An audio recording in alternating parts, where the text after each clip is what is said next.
Well, Mr. Ngobese has something to share with us about profits. We have chosen the right person to speak on this topic. Somebody who has been in the industry longer than I have ever been in the industry of profits. Actually, he's the right guy when it comes to the topics involving business because he has an extensive profile. Mr. Ngobese is the CEO of Goshen, Entrepreneurship Hub, and is a BE advisory company that is based in Kwadukuza, providing professional services to both the private sector and the public sector. Now, the public sector mainly through strategy development, feasibility studies, business plans, and business development services. Mr. Kingdom Ngobese comes from a marketing background with qualifications in marketing as well as entrepreneurship. Currently assists more than 40 small businesses with governance, marketing, and business management under Ilembe Business Incubator. Can you please help me to welcome someone whom I highly respect, someone who is also a mentor to many people, and just have that open mind as he shares his extensive wisdom. Can you please give a round of applause to Mr. Kingdom Ngobese?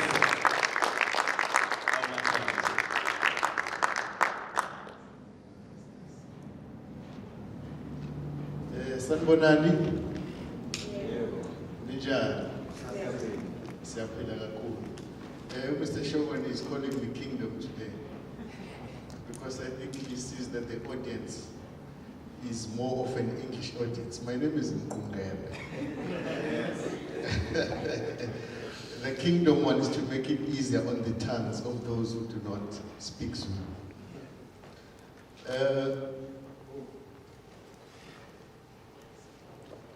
Thank you, Leanne, for a very powerful, almost said sermon. But you shared something very, very powerful about planning. I've come to a point where I understand that even not planning is planning.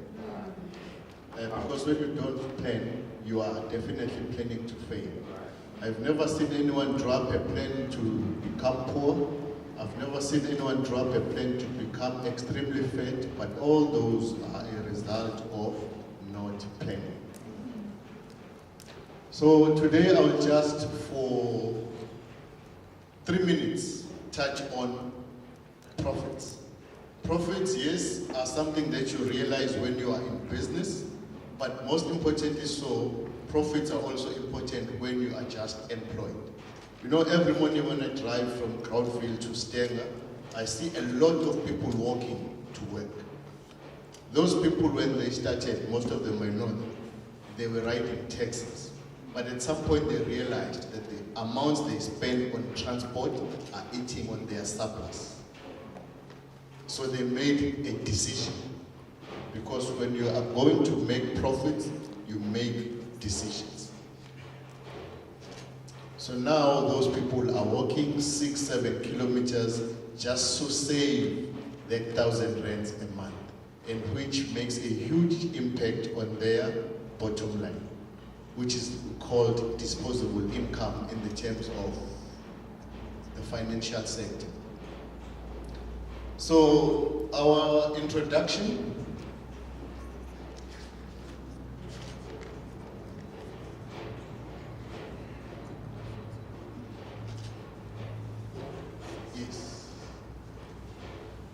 So as an introduction, I would just say one single most important trait of exceptional leaders is that they all have a vision. Similarly so, for each and every business to succeed, it must have a vision. Without a vision, a business can exist for quite a number of years, but do not achieve anything substantial. So, just here I have an example of one case in point. where a business has made billions of rands. The largest retailer in the continent, not even the continent, in the world, Steinoff. In terms of profits, they made a lot. But the leaders did not have a vision. And now, Steinoff as a company had a vision, but you need to remember that a company is driven by someone. If that someone does not have a vision, you end up where Steinoff is today. And our neighbor just here, Tonga Trillet, is almost in the same boat now. So as much as we focus on you making profits, it's extremely important that you as an individual are developed enough to be able to manage those profits. I'm saying this because seated here are CEOs of tomorrow, board members of tomorrow, directors of tomorrow. So it's extremely important for you to understand profits and how to manage those profits. The irony of today's gathering is that the Noble Leaders Foundation is a non-profit company, but it's called us in here today to teach us about profits. Do you know why that is so? Because as we are seated here, there's a lot of money that is being spent on tea, on transport, and on a number of things. And this is possible only because someone made a profit somewhere and had a surplus to do this. So without you making a profit, it will be extremely difficult for you to be a leader. Because for you to move from home to here or from home to anywhere, to do anything, you need finances. And finances are a result of profit. Whether you are employed, whether you run a business, you will never be a leader if not in any area of your life there's somewhere that you are deriving a profit.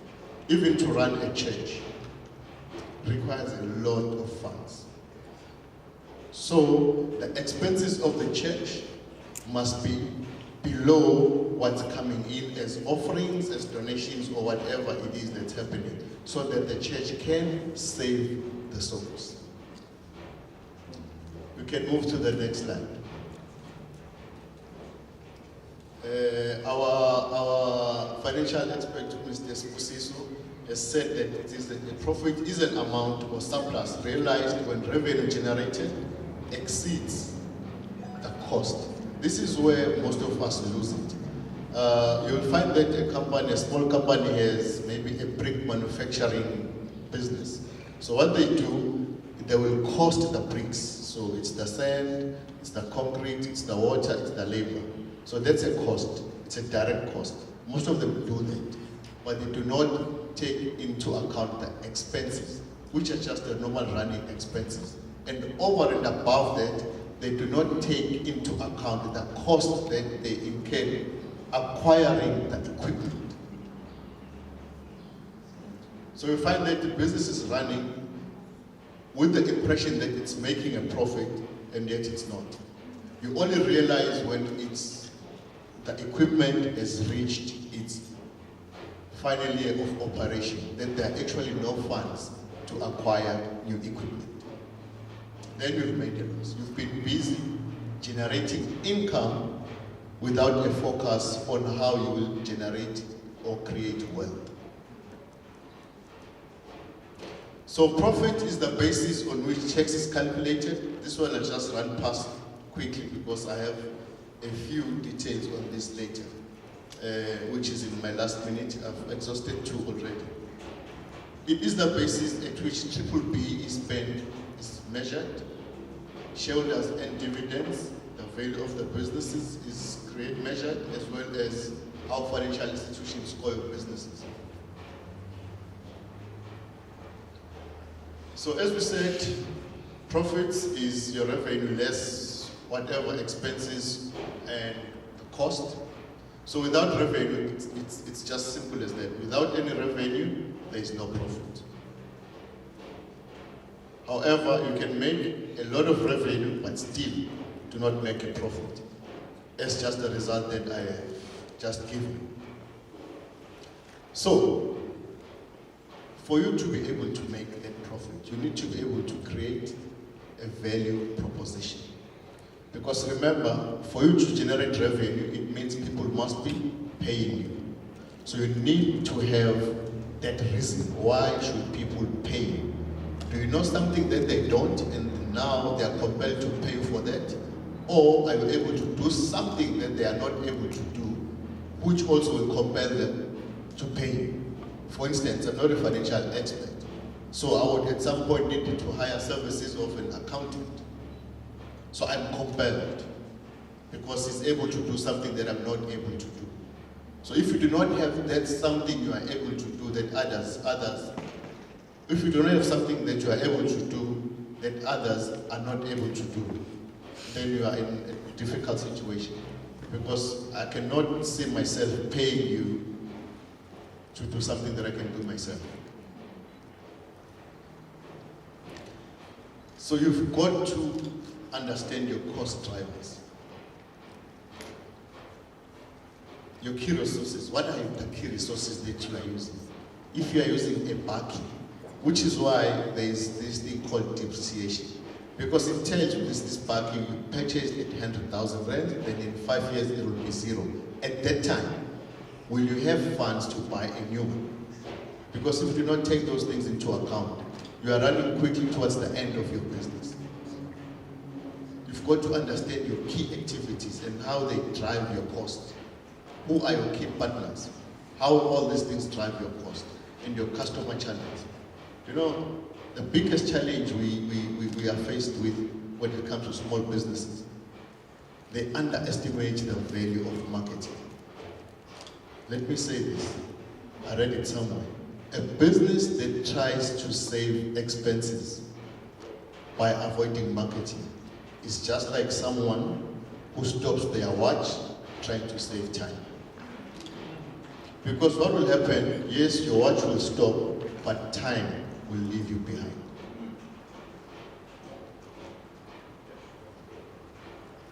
And then you've also got to be careful in terms of doing your socio-economic analysis.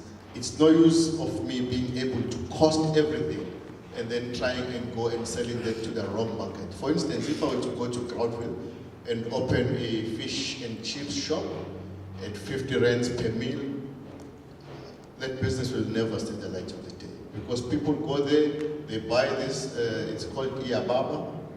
And for those who don't know, it's more like a sausage, but it's chili. You buy that, you buy one tomato, then you can eat, and it costs you 5 rands. So costing for the wrong market won't work as well. So the socio-economic analysis is very important. Let's move to the next slide. How many minutes do I have? 4. Okay. So as I say, profit is used as a basis for tax. All companies are taxed on the basis of their net profits, earnings before interest and tax. And in turn, the government uses this tax to deliver services to us. What we are seeing these days, we are seeing a lot of service delivery protests. Because all of a sudden, the needs of the communities now have far surpassed what's in the government's coffers. So the more we sit here with businesses that are not making profits and not being able to contribute to the tax base, we are the ones that are causing all these things. Because government does not run any businesses. We are the ones that are supposed to be contributing to the tax base. So once you run a profitable business that employs people who earn well above, because remember, there are tax thresholds. So if you create employment only for those who are below the thresholds of being paid, pays you earn, I truly believe you haven't done justice into the crisis of unemployment. Because remember, minimum wage is about 3,500 rands. And I've not seen anyone besides in the Chinese shops where people live where they work. So once you say 3,500 rand, take into account transport, take into account food. 3,500 rand is gone. So for me, if you are saying, yes, you've created employment, people earn 3,500 rand, good for you, but you haven't done anything. It all boils down to profit. Because it's profit that allows you to do that. Because remember, Tom Accurate is retrenching about 5,000 people, not because of anything. They are looking after the profits.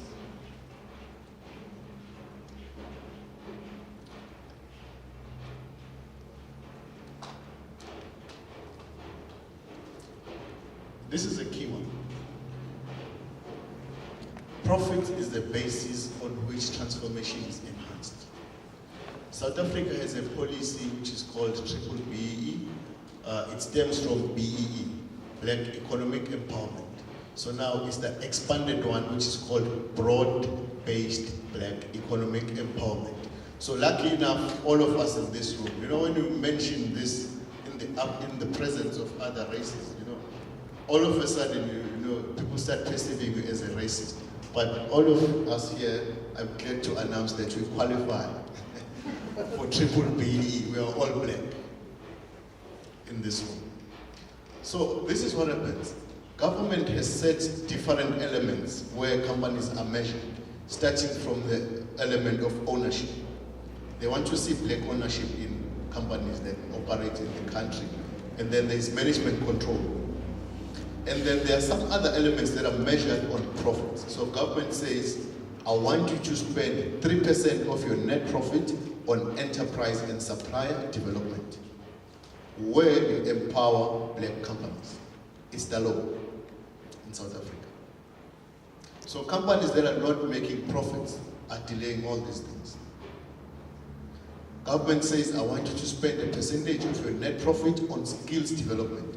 I'm sure you've seen everywhere, bursaries, learnerships, and all those things. It's not that companies are doing it out of a good heart. It's the law. So a company that's not making a profit is delaying all these things. And then they say a percentage of your net profit should also be directed towards socio-economic development. In the past, it was corporate social investment.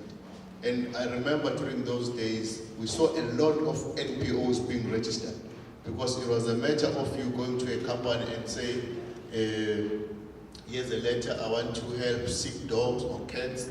And the company, without even thinking about it, they would just sign a check of 5 million rands, you go and they get their points. And our government says, no, we cannot be helping things or people or whatever that does not contribute to the socio-economic challenge that we are faced with. So even if you come now and say you're putting in a proposal for a hospice, it's highly difficult for you to get assistance because a hospice does not contribute to the social, it does to the social, but the economic, it does not contribute to that. So which is why you hear now a lot of NPOs are closing down, SPCA is moving out of Malito, and everyone is wondering why are we not getting the money? People have become so cold-hearted. No, these things are not out of a good heart. They are legislated.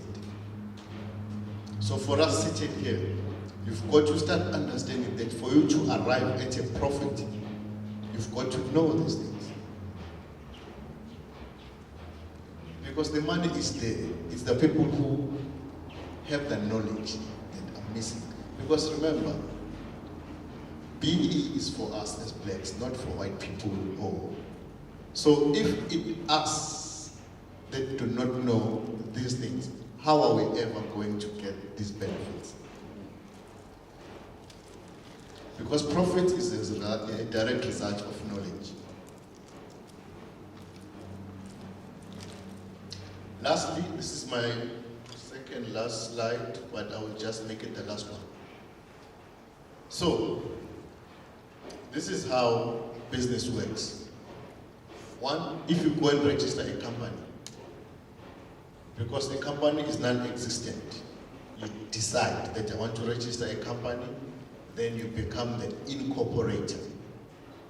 you have registered a company, you are the incorporator, and as a result of you being the incorporator, you are then the first director of the company. So, what does it mean to be a director of a company? In South Africa, things work in reverse. You start by registering a company, and then you get into trouble, and then you realize that you got into something that you did not understand. Every time you register a company, you sign some documents. Do you know those documents? Those documents come from the Companies Act. And they state to you your roles and responsibilities as a director. Which is why in this country you are not allowed to go and say, I did not know. Because your first role as a director says, I acknowledge that I have the skills, the knowledge, and the time to make sure that this company grows. I have the skills, the knowledge, and the time to make sure that this company does not get into trouble. Which is why when the company is in trouble, you as a director end up behind bars. So a director does not get a salary, which is what most of us are doing. A director does not get a salary, you get director's fees. But because the company cannot manage itself, that's where the managing director comes in. And for that you will get a monthly salary. But if the company is not making a profit, then the shareholders cannot get their dividends. So being a shareholder does not guarantee you anything. It only says once the company makes a profit, you will get a dividend. So in a company, if you are a shareholder and not a director, and you are found to have been received funds from the company, but the company does not show profits, you'll have to pay back. Because now you've committed a crime. Which is why I, as a director of my company, if I'm found to have used the funds that belong to the company and not to me, I'm obliged to pay back. Because the company has its own ID number, which is called the company registration number, and I have my own ID number.